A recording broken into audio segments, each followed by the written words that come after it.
Wow, I'm with rock star Labour journalist Sarah Jaffe, and I'm just a mild-mannered critic, basically. I'm delighted Sarah's come to Housmans for her first leg of the UK tour. This place means a lot to me, and I suppose a lot of the progressive movement in London, the UK, and the wider world. So I'm delighted that you're here. She's here to promote this book, From the Ashes, Grief and Revolution in a World on Fire, on Hachette. You'll be able to buy copies afterwards, and Sarah, if she doesn't want to drink immediately, she will probably sign a copy of your book, so go up there. We'll probably talk for about 45 minutes and then open up the floor to you guys. But first of all, I wrote some notes on my phone whilst I was reading this book. And they're just like banal statements, but I thought I'd read them out because it'll be fun, right? Sarah Jaffe wants you to feel. Sarah has thought harder and read harder than you. There's a killer quote on every page. It outlines the positive shifts in a period universally thought of as fucking miserable. And the final one is, Sarah Jaffe writes as though we can and we will ultimately win. That's what the book did for me. I absolutely loved it. And hopefully Sarah can read a little extract from the book before we go into questioning. It's not fair for you to make me cry before I have to read. That's not nice. Hello. I know, like, a lot of you. So pardon me if I don't make eye contact with the audience, because I'll definitely start crying. This book has been really hard to write, to talk about, to exist with for the last several years of my life. So, you know, I'll probably cry a lot, and it'll be fine. Those of you who have known me for the time that I've been writing it have known how messy I've been. And the rest of you, you're in for a treat if you actually read it. Okay, so I wanted to read a little bit from I love everybody who talked to me for this book, but this one is somebody that I've never met in person, but I've been talking to for years, and so I like telling his story. Muhammad Mira felt like he was always being tested. Growing up in Somalia, there were tests to take to get into university, tests that he was working to pass when the Civil War began in 1990. He had already done 2 years in the armed forces as part of a required national service program, and he wanted nothing more to do with guns or war. So he set out from Mogadishu to Kenya, and from there, eventually, on to Nashville, Tennessee. That's where I met my beautiful wife, he said. Every time he speaks of her, he calls her beautiful. And where his 3 children, Abdullah, Dika, and Safa, were born. In Nashville, he worked a variety of jobs at rental car companies and driving a shuttle bus for airport parking. And from 2006, he was a taxi driver. He and some other members of Tennessee's Somali community banded together to start their own taxi company, Magic Taxi. They're still going, he told me proudly. If you go to Nashville, that's the taxi company you need to call. He was tested again when he got to Minneapolis in 2017. The family decided to move to be reunited with his mother, who had come to the United States in 2010. Everyone in Somali community, they spread all over the country, everywhere. Basically, we're all over the world, he said. Amazon was recruiting heavily for warehouse workers in the Somali community, drawing on recent immigrants. And the application process required an online form and then an in-person session. And then, he said, when you think that you get the job, they say, you have a test. He passed the test and took on the hardest job he'd had. There were cameras everywhere and a scanner that is like jail attached to his wrist so that it was impossible to put down. The scanner and the cameras were designed to track his movements, to make sure he was making quota.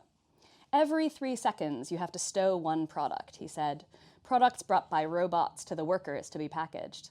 He began to feel like a robot himself, alone in a warehouse where the only time he spoke to another human was if he'd done something wrong and a manager showed up to tell him off. Human bodies are fragile, and they break and wear down differently than robots. They have good and bad days, and children at home waiting for them to return. When the Amazon customer receives their package, Mira said, they should appreciate that everyone working at Amazon, they donate their blood because they're working like never before. Every 3 hours, he got a 10-minute break. But just walking to the break room across the massive building took up most of the time. Bathroom breaks were timed, the scanner angrily warning him of time off task, the dreaded metric that resulted in write-ups and firings. And it's risky for you to fight. Fight he did, nevertheless, joining the Aoud Center, a worker center based in the East African community. Aoud is the Somali word for power. And the center built powers among workers like Mira and Hibak and Safiyu Mohammed, and brought Amazon to the bargaining table, a feat not yet equaled in the United States by any of the attempts to organize Amazon workers over prayer time and Ramadan observance. By the way, that's still true. Amazon, like many companies, recruited workers who were new to America, presuming they would be docile, easily managed, unaware of their rights. But within the Somali and East African community, solidarity is a core value, Mira said, and the workers looked out for one another, holding walkouts when one of them was disciplined, a wildcat action upholding the principle that an injury to one is an injury to all. In 2023, the workers celebrated the passage of a statewide warehouse worker safety bill, requiring companies like Amazon make public their quotas and submit to investigation of their injury rates. Mira worked at Amazon through the first years of the COVID-19 pandemic and recalled vividly his fear of bringing the virus home to his family. Amazon orders were up, and productivity seemed more important to the company than the safety of immigrant workers. When I come home, my kids love me. They love me so much they have to come hug me, he said. I have to stop them and say, no, no, hold on. Let me change my clothes and wash my hands. They were so disappointed, but at the end, they get used to it. So they come, Daddy, you washed your hands? It was heartbreaking. The turnover at the warehouse was high. A leaked document dropped in 2022 found that the company's own executives feared that they might burn through so many people that they could actually run out of workers to hire. They take advantage of the Middle East, Somali people, and the Africans, Mira said, because they're new in America and they just hear Amazon, Amazon, Amazon. They don't know that a lot of companies pay more than Amazon pays. And those immigrant people, they make Amazon great. That's how they make money. Blood from the newcomers.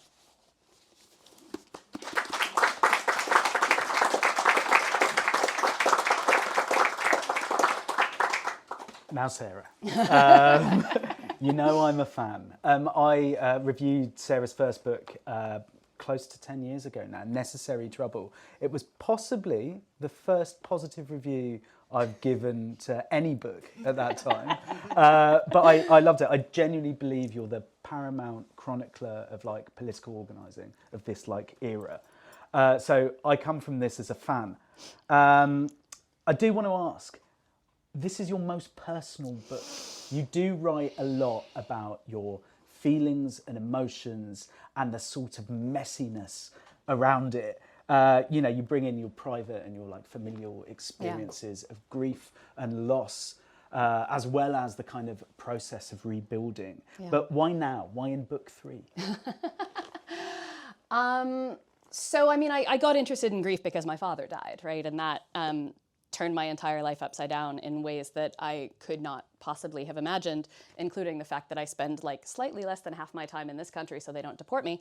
And I was writing another book at the time that happened, and sort of, you know, everything went into that. But this was all boiling in the back of my brain. And then, you know, we had a global pandemic, so there was that. And when you want to go talk to people about grief, you know, I interview people about uncomfortable things all the time. That's the day job, right? That's the description of what it is to be a journalist, is you ask people questions that they'd often rather not answer. But with this in particular, it was like, if I'm going to write a book about grief, and I want it to still mostly not be about me, like it's not a memoir, but I do have to be willing to tell them why I'm writing about this, and that I'm not just being sort of, you know, tell me about the death of your father or your cousin or your, you know, the loss of this job that was stabilizing to you for 40 years or whatever it might be, without sort of putting some skin in the game. And, you know, I spoke to another journalist for this piece, Francesca Nava, who's an Italian investigative reporter. And she is from Bergamo in Italy, which is where, of course, was sort of ground zero for COVID when it came to Europe, and had written about it, had written a book about it. She introduced me to some of the people there that I spoke to for this, and also sat down with me. And, you know, she was writing about this place that was her home. And, you know, had that same challenge of being like, I'm supposed to be objective and neutral and impersonal, and I'm not right now, right? This is incredibly personal and incredibly emotional. And like, I've never believed in objective journalism, right? That's always bullshit. But like, in this case in particular, it felt more necessary to put myself in the story than intrusive to keep myself out of it. But it was also hard to figure out where to put myself in the story, because my story is still, like, at the end of the day, very ordinary, right? My father died at 71 of illnesses basically related to smoking and working too much, which are habits I knew he had. You know, it was not tragic. It was political in the way that, like, work is bad and the American healthcare system is very bad, but not in the same way that a lot of the stories I was telling were. And so I really struggled with figuring out how to put that in there. And I still kind of don't know if it works. But for me, a reader, I think it works really well. And like, we're with the lovely radical Housmans audience here. Yeah. It's the issues that have been on my mind for 5 years or more, and maybe on all of your minds. It covers climate, it covers Black Lives Matter, it covers the migrant crisis, the pandemic, deindustrialization, all of these big issues, but it never takes the human out of it. It's very easy to focus in non-fiction writing on like the big theory that we should all like sign up to. But what Sarah's very good at is bringing the human, including the human that is Sarah Jaffe, into the writing. And that's what I found so like powerful. What I was most struck by was your writing about the country we're in at the moment. And I think it takes something of an outsider to best like reflect what's going on. And certainly this country, it is outsiders that have been able to get to the crux of where like the modern malaise of Britain lies. And I think you do really well with the sort of modern British history. You kind of ignore like those dominant political narratives, and you focus on like the deep politics within social movements. This must have been gained from your time Labour reporting, you know, across the US. You bring that knowledge and then you kind of project it onto the country where you've been living, you know. So I'm American, and elections there are terrible, and I'm partly here enjoying being away from the last month of the hellscape that is the presidential election right now. So I've never been interested in writing about politics on that level, in addition to just thinking that you miss everything when you start to try to look from the top down. Also, I hate it. So talking to normal people like Muhammad, whose story I was just telling you, is more interesting and pleasant to me, in addition to being like my general theory of how changing the world works. So those things all line up fairly nicely, I guess. I particularly in this country, and apologies to my friends who are also reporters in here, journalism is so top down here. Even more so, and it's like hard enough to be a movement reporter in the US, but it's like even harder to do it here. Everything is from the point of view of who's the leader of the Labour Party and what's going on there. And like, you know, my peak as a Labour journalist, Labour unions, not Labour Party, was a couple of summers ago when the Unite the Union election was happening, and everybody was talking about it like it was the new, you know, leadership race for the Labour Party. And it was like, no, this is actually about union organizing. And then, strangely enough, the person who knew the most about actually union organizing won the election. Weird. And so, do you want me to like diagnose Britain? Is that what's happening here? Basically, like, both your country and my country are in this weird period of like centrist relief after hard right rule, right? Well, you know, I think in the introduction here, I call it like centrist melancholia, right? That we're just like, it's like head in the sand. We're going to pretend that nothing fundamentally needs to change, and we just need to shore things up a little bit. And both countries have now got like a cop leading the supposedly left-wing party. I was saying over dinner, actually, that like Kamala Harris and Keir Starmer are like very similar political figures. If you take away the superficial fact that Kamala Harris is a woman of color, they are both sort of career prosecutors who really their only goal in life is to have political power, and not much means much to them outside of that. And they are totally willing to throw everything under the bus in order to hang on to some sort of power that we all get bullied into feeling like we have to vote for because it will be like marginally less fascist than the other guys, even though, you know, Kamala Harris is like marching around at the border and talking about deporting people and, you know, continuing to ship weapons to Israel. So like, here we go. Yeah, I think that the sort of last gasp of the liberal class is in charge in both places right now. And like, I think there's an excellent chance that Kamala Harris loses in a month. And I don't know what happens after that. I mean, I know a lot of bad things happen after that, but like this sort of denial that there are fundamental issues and that people are really, really angry on sort of all sides of the political spectrum, and that is leading to, on the one hand, good things like, you know, an increase in labor organizing, and on the other hand, bad things like the racist pogroms that you guys had here this summer. I was here while it happened. So, you know, we in this room, I'm going to assume most of us have more sense than that. And but I suppose my question in terms of the journalism is, like, we will have well-meaning journalists tell us that the government that's been elected in this country is markedly different from the previous 14 years of like comical caricatures like Boris Johnson or Liz Truss. And, you know... Well, they've lasted longer than a lettuce. They have lasted longer than a lettuce, this is true. And, you know, like I went to a little street party in North London, as I'm allowed to do, in Thatcher's Britain, and I saw Home Secretary Yvette Cooper dancing to Mr. Brightside. I saw Ed Miliband like having Mr. Brightside. Exactly. How having many years has that taco. song been around? These people are, I suppose, seemingly, as we're told by the media, like you and I. You know, nice, well-meaning people who now in power will try and tinker around the edges and deliver us from evil. Yeah. Like, why are they wrong? Why are all the sort of Observer columnists and BBC journalists wrong? And we're right. So, okay. So, how many of you know about a place called Asheville, North Carolina? Yeah, right. So, Asheville, North Carolina is in the mountains, right? It is at least 1,000 and some odd feet above sea level. It's underwater right now.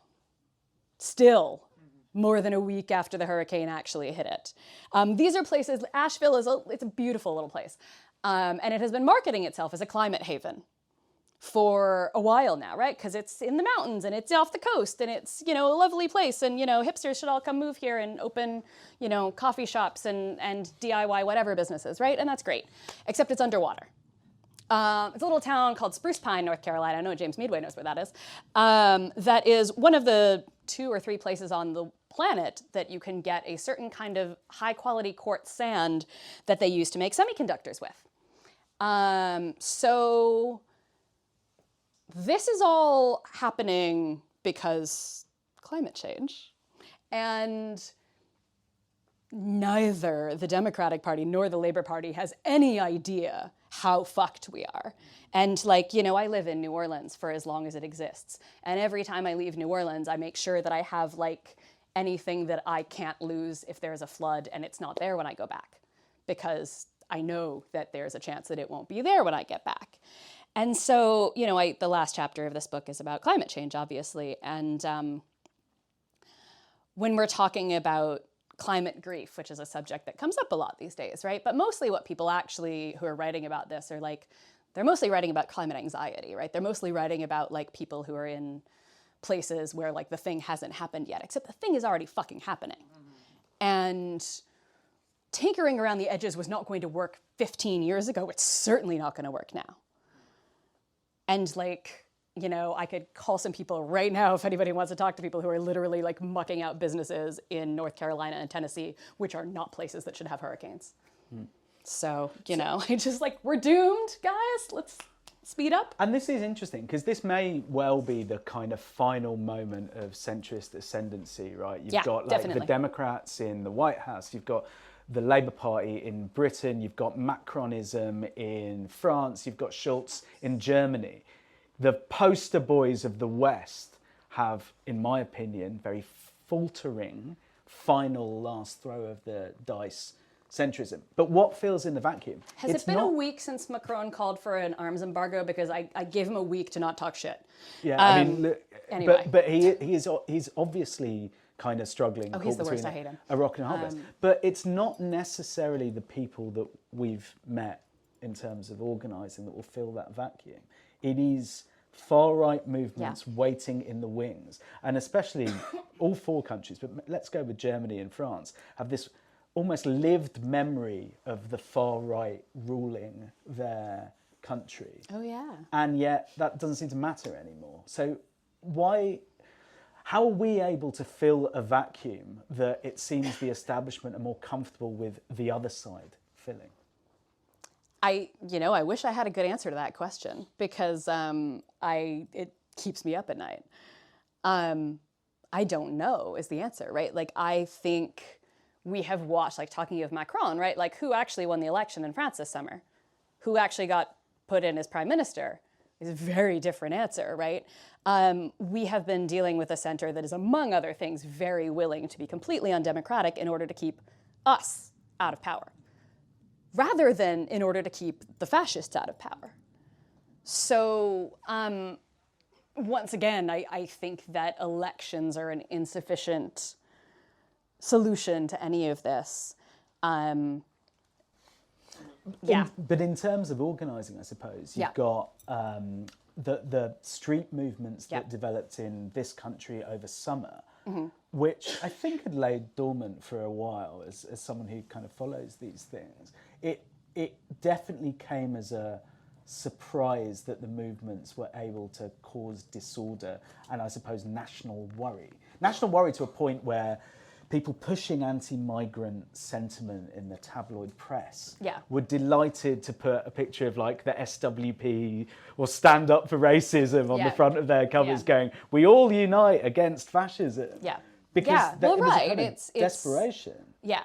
Well, oh my God, I mean, the uncouthness of the people who were actually out in the streets trying to light hotels on fire, rather than the people who are just willing to enact policies that let people drown in the Mediterranean every day, right? Like, it's not about policy in any fucking way. It's just about who they think should be in power. And like, the sooner we get real comfortable with that fact, the better, because they don't care if we all die.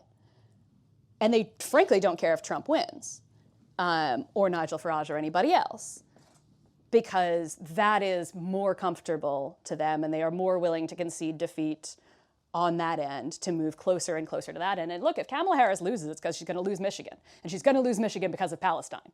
That is the one big reason why she's going to lose Michigan. And she had a moment, right, when Biden stepped down, that she could have said, oh, well, I'll do things differently. And she could have made nice with the uncommitted movement, and she could have actually won some people over. And she said no, she didn't. And she went down to pose at the border instead. That's a fucking choice.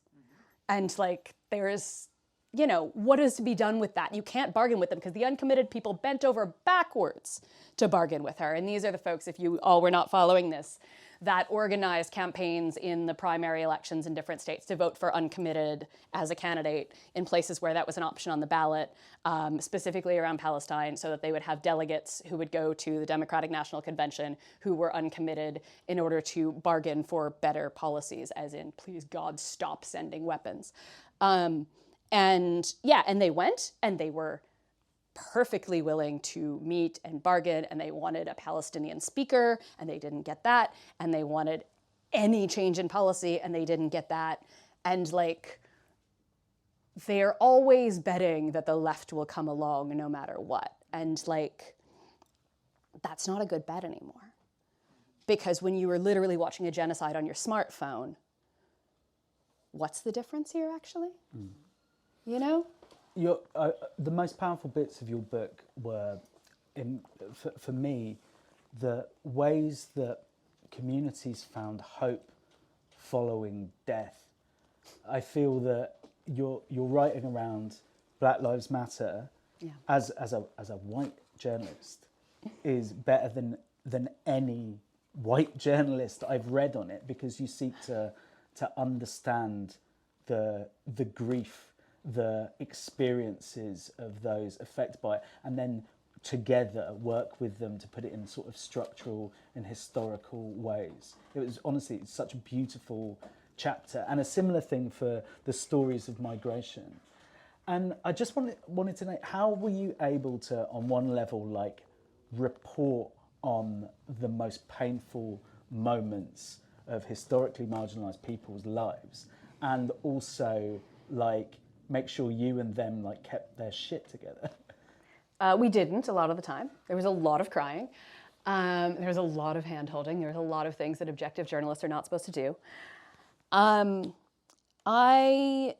you reviewed my first book, so I've been covering these movements since they began, or since this iteration of them began anyway. I know a lot of people. There are people in this book that I interviewed for my first book that, I'm still in touch with. And sort of the only currency you have as a movement journalist is the fact that people keep talking to you. And that if I fucked up the first time, I don't get a second chance, especially as a white woman, right? I think I've been thinking about this a lot this year, for obvious reasons, that I'm Jewish, that I am, second generation immigrant on actually both sides of my family. That I am well aware, actually, as Anna over here beautifully details in her book, Love and Borders, that it was not that long ago that people who looked like me were the ones who were being turned away at the border because we don't assimilate. And now, 2 generations later, people who look like me are using that as an excuse to commit a genocide. So I'm sitting with all that every day. And, there are, and Eva Borgwart, who is one of the leaders of If Not Now, which is a Jewish left movement in the US, said to me, she's like, there are 2 visions of Jewish safety on offer. There is one that says we are unique in our suffering and we need to close ourselves off behind walls and nuclear bombs and American weapons and commit a genocide, and that will somehow keep us safe, which is bullshit. And then there's one that says we organize with everybody else who has also been marginalized and oppressed, and we do that wherever we are, because being in diaspora is the Jewish condition, and we fight racism and capitalism. And I argue that this is at least as old a tradition in the Jewish community, literally fighting fascism, as Zionism is, and a much better one. So, I think you can either sort of try to pull yourself out and claim whiteness as a white Jew, or you can say that's death, and the only way forward is with everybody else who is being killed for who they are at this moment or other moments. And so talking to people who, have stories that I can never imagine, like Nylea, whose cousin was killed by the police in Memphis in 2015. I can't imagine what that's like, but I know what it's like to lose someone you love. And I know what it's like to be very aware that the state will happily let you die. And the deal that I make with the people who tell me their stories is I will sit there as long as they need to talk. And if what they need to do is cry, then I will sit there as long as they want to cry. And I will hopefully not fuck up their stories. And then you will live that I suppose, ideal of mourning for the dead and fight like hell for the living, which is, a sort of Kim Kelly's book right there, Go Fight Like Hell, actually. Key part of the book. Sorry for everyone on a Saturday night out in London, but I'm going to stick with the death theme for one more question, if that's all right. I mean, that's what the book's about, guys. So if you were hoping for me to be cheerful, you picked the wrong Saturday night activity. I want to talk, because obviously, the broad left like to claim individuals as their own, and when these individuals pass, we mourn for them like they were, kind of relatives or friends or whatever. Yeah. And I know that in America, you've had like the recent deaths of people like Mike Davies and Frederick Jameson, these kind of titans. And there was very much a moment, and I know you were based in England when this happened, but my friend Dawn Foster passed away, who is mentioned very early on in the book, which was probably the first moment that I cried during the book. We promoted her book in this shop, actually, when that came out in 2016. And when she passed away, her books were donated to Housmans. So this is like a really important place. And what I find in these like stories of movement grief through an individual is almost like there's an overwhelming sadness, but there's also a kind of inspiration that their work isn't forgotten. And I wanted you to maybe just talk a bit about like grief and an ability not to forget a life. Yeah, I mean, there's also like the flip side of that, which is that like all the sort of beautiful things get said about someone once they're dead. And so Jane McAlevey passed this summer, and she was a friend of mine, and she was a giant pain in the ass, and I loved her. And somebody, the Baffler, asked me to write an obituary for Jane, like while she was still alive, and it felt very weird to me. And I sort of wrote it in the present tense as though she was there, and I wanted to send it to her while she was still there because it just felt very wrong to write these, you know, lovely things about this person who is hugely influential around the world and also somebody that I like very much cared about, only to have it go up when she's gone, you know.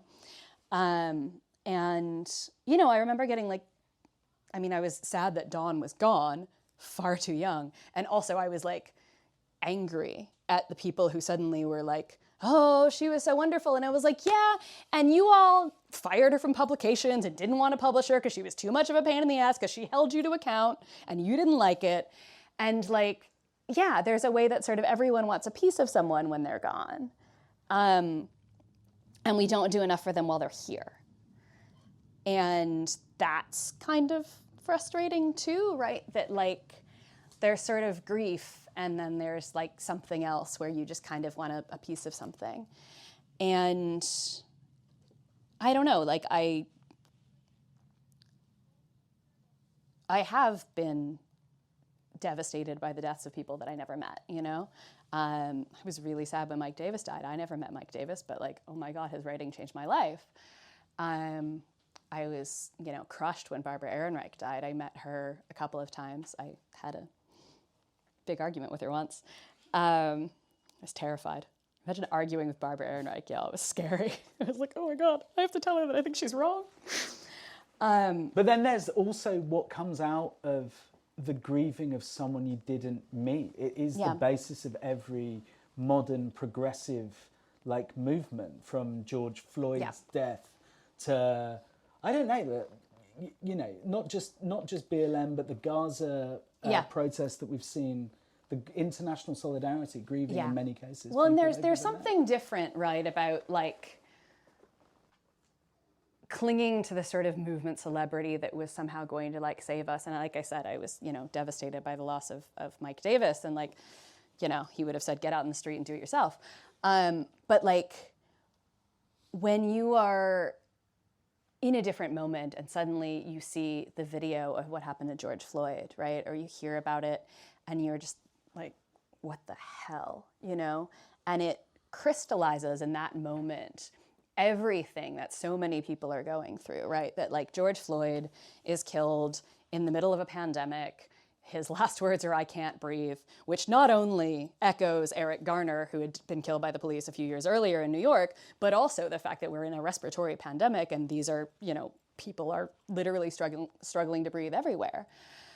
And it also importantly happened literally down the street from the office building of a couple of the best, most radical organizations in Minneapolis, which is a story that gets told a lot less often, so that there was actually, like, there were people who could sort of hold down what was happening there in a way that did not sort of steer the movement, but certainly gave it support, and people literally had somewhere to go to get away from the tear gas. Yeah, and those are the moments, those are the sort of movement moments you can't predict, right? You don't know when it's going to come. You don't know which god-awful death is going to be the thing, whether it's George Floyd or it's Sarah Everard or it's, which video have we seen this year, right? Whether it's someone whose name you don't know, but you've, watched people pull them from the rubble in Gaza. I think there's moments that are really different from like the named person that we know, unless it's somebody that you actually did know. I think those moments sort of call to a different instinct in us, maybe. And not that either one of them are bad, but like, we didn't all go get in the street when Mike Davis died. I feel that the grief for an individual was also kind of almost usurped by the grief that people feel of movements themselves. There was this feeling in this country in December 2019 of like a kind of extinguishing of like radical potential from the election of Boris Johnson over Jeremy Corbyn. There was a feeling kind of followed with Bernie being kicked out, and then the pandemic happens, and then what we saw was just a lot of people feeling a wish to just give up. Yeah. I feel that feeling in the first weeks of the pandemic in March 2020 is no longer kind of present. I feel people have started kind of coming up from under the covers, and there is this kind of hope that you spell out very well in terms of organising, be it migrant solidarity, youth climate strike, the nascent like new feminist movement after Sarah Everard was killed, and I think a sort of intersectional, you could say, community organising where different demographics show solidarity with each other, that felt that it was lost when we all had to kind of stay indoors. I want to know where you think that like period of stop will, now it's restarted, may emerge, and then I'll open it up to the audience. Yeah, no, I think also though there's something else which is like the early days of the pandemic were, on the other hand, like moments of incredible radical potential, right? Like whatever I do in a catastrophe is always just like do more journalism faster. So Michelle Chen and I started just doing a series of like talking to workers everywhere, and I did a story on folks in Los Angeles who were just moving unhoused people into vacant homes that were owned by the state of California. The US, we got like basic income checks from Donald Trump. That the New York State like actually basically briefly like made the entire healthcare system public. Like there was a furlough program over here. Like suddenly we were doing all these things that we'd been told we couldn't do. There were incredible sort of mutual aid networks happening, right? Like there was a lot happening in those moments that I think part of the rush back to normal post-COVID is to make us forget that, right? To forget, like, you can't tell me we can't do basic income anymore. Like, I got the checks still sitting around in my bag full of checks that I've cashed on the internet. Like, I know you can do it because you've done it. But they really want us to forget that they've done that.